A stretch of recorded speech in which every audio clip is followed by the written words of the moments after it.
En délocalisant la production, on ne fait finalement que reproduire un système d'exploitation. Est-il utopique de chercher des solutions pour s'en sortir? Des actions menées avec conviction, constance et résolution pourraient-elles améliorer le tableau? Car, à vrai dire, le tableau semble de prime abord assez décourageant.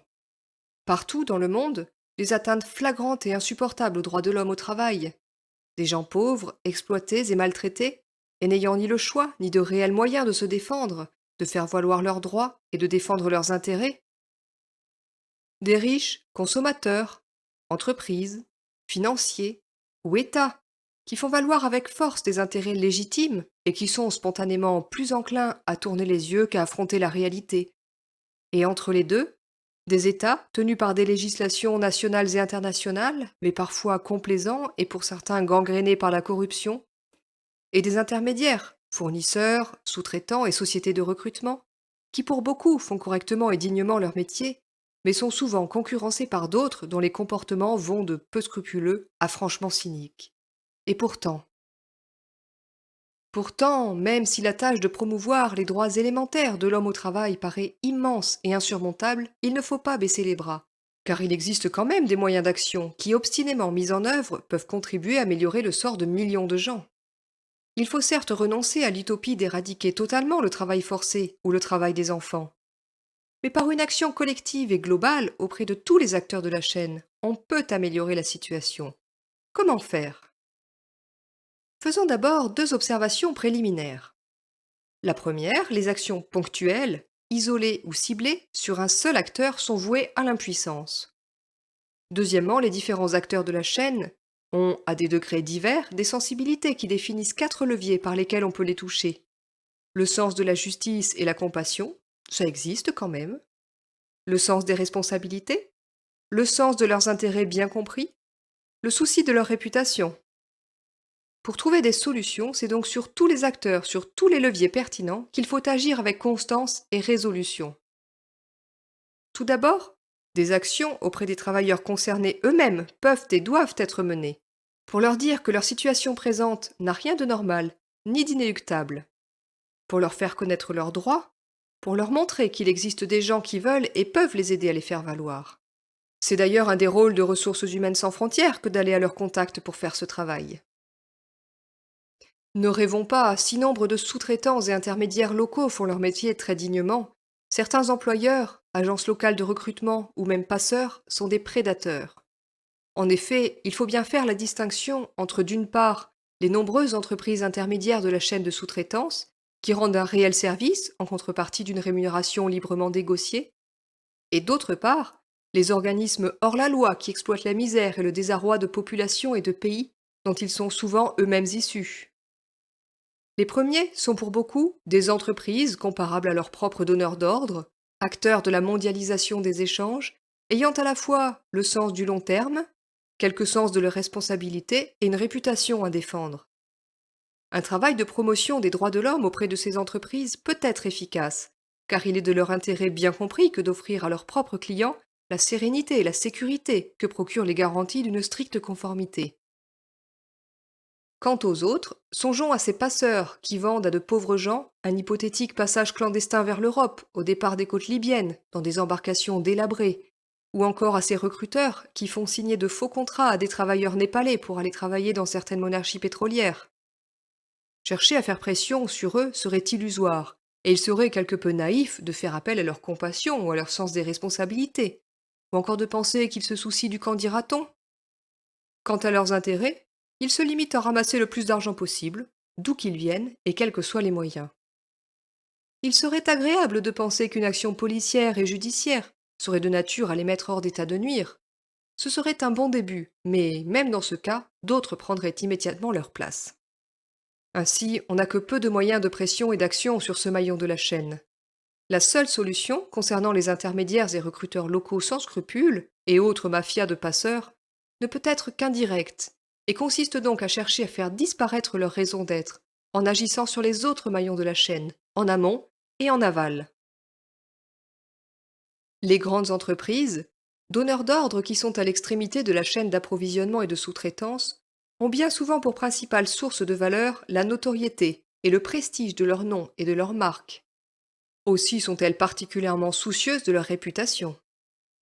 C'est probablement ce qui a poussé de grandes marques de prêt-à-porter européennes à lancer des campagnes d'inspection des usines de leurs sous-traitants au Bangladesh et à le faire hautement savoir. Le premier levier d'action sur les entreprises est donc la promotion de leurs intérêts bien compris, qui peuvent être compromis par les risques pour leur réputation que représente l'iniquité des conditions de travail à l'autre bout de leur chaîne d'approvisionnement. Mais ce n'est pas le seul levier. Les entreprises ont-elles une âme, nous demandions-nous précédemment. La question peut sembler oiseuse, mais elle ne l'est pas. Les entreprises, les grands groupes notamment, sont de plus en plus confrontés à un problème d'identité. La quête exclusive de profit ne permet pas de donner durablement une unité, une cohérence à l'ensemble complexe et assez hétéroclite qu'est une grande entreprise. Pour réunir tout le monde et créer et maintenir une dynamique, il faut une vision, une ambition, une utilité, une unité, et donc des valeurs communes et partagées. Dans le cadre d'une société anonyme, une stratégie, un taux de croissance et des profits n'y suffisent pas. Bref, les entreprises ont besoin d'une âme, et si elles n'en ont pas, elles s'en cherchent une. Qui n'a pas sa charte éthique ou sa déclaration solennelle de principes et valeurs, plus ou moins verbeuse ou grandiloquente, plus ou moins maladroite. On aurait tort pourtant de n'y voir que de la com ou de la cosmétique, même si elles entrent pour une part non négligeable. Les entreprises sont bien en quête d'une âme car elles ne peuvent pas être exclusivement des lieux de pouvoir et de confrontation d'intérêts. Il s'agit pour elles, à long terme, d'une question de survie. Or, leur âme, elles la cherchent et la trouvent en prenant conscience de leur responsabilité vis-à-vis de l'ensemble des parties prenantes de leurs activités, qu'il s'agisse de leurs actionnaires, de leurs salariés, des États ou des collectivités locales où elles sont implantées, de leurs clients, de leurs fournisseurs ou encore de l'environnement. Les donneurs d'ordre transmettent dans toute la chaîne d'approvisionnement une forte pression sur les coûts, mais par leur puissance de marché, les grandes entreprises peuvent également contribuer à diffuser largement des normes et des comportements plus vertueux en matière de développement durable, de responsabilité sociale et environnementale, ou encore d'achat responsable. Il entre directement dans l'action de ressources humaines sans frontières que de faire un travail auprès des entreprises, donneurs d'ordre et sous-traitants, pour les aider à s'approprier ces idées et de les transcrire en actes à travers les techniques, les pratiques, les organisations et les méthodes correspondantes. Enfin, une action doit être menée auprès des consommateurs qui sont aussi, on finirait presque par l'oublier, des citoyens. Contrairement parfois aux apparences, le citoyen des pays riches n'est pas qu'un consommateur égoïste, étriqué, exclusivement soucieux d'en avoir le plus possible pour son argent. Il est cela, bien sûr, mais il n'est pas que cela. Pour promouvoir les droits de l'homme au travail, il faut d'abord lui faire savoir ce que, dans certains cas, coûte de misère à d'autres les biens de consommation objets de sa convoitise. Car cette connaissance de la réalité engendre spontanément la réprobation. Mais il faut aussi lui rappeler qu'il ne faut pas culpabiliser parce que l'économie n'est pas un jeu à somme nulle. Il n'est pas nécessaire que quelqu'un s'appauvrisse pour qu'un autre s'enrichisse. Si l'économie était un jeu à somme nulle, l'humanité serait encore dans les cavernes, ce qui est démenti par une observation même sommaire de la réalité. L'économie est un jeu à somme positive qui consiste d'abord en une production de richesses, qui doit faire l'objet d'une répartition. Si cette répartition est durablement inéquitable, la production finit par diminuer, et l'économie devient un jeu à somme négative, et tout le monde est perdant. À long terme, plus la répartition est équitable, plus tout le monde est gagnant.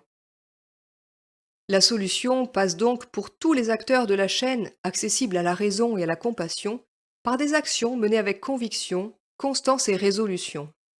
Il faut faire valoir auprès de tous, dans les pays riches, pourquoi et comment il n'est ni juste, ni équitable, ni même efficace, qu'on cherche toujours à tout payer le moins cher possible en refusant d'en voir les conséquences, de peur de devoir les assumer. Que la santé, et parfois la vie même des travailleurs soient menacées pour que le produit soit moins cher. Que des gens soient obligés de contracter des emprunts pour acheter le droit de travailler. Que des travailleurs migrants soient privés de leur passeport pour les maintenir en état de dépendance. Que des enfants travaillent dans les champs pour y faire pousser du cacao, sans même avoir l'idée de ce que peut être du chocolat.